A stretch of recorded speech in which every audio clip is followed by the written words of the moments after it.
In this video, I want to show you how the Canva Magic Expand AI tool works. So this AI tool helps you to expand your graphics or your image to fit into the size of your workspace. Now, this white space here is my workspace, and this image here or graphic here is not fitted into this workspace. I can use these nodes to drag it to fit into it. But with the Canva Magic Expand AI tool, you just tap on it and it's going to fit it into your workspace automatically. So you tap on the image or the graphic you want to fit into your workspace, click on Effects, click on Magic Expand. Then you see different ratios.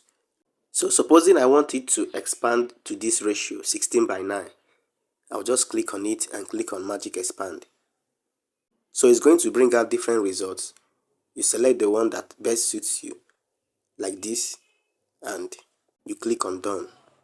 Can you see? So this is how the Magic Expand AI tool works. Feel free to play around with it and master it. Don't forget to like this video, subscribe to our channel, and drop a comment. Thank you.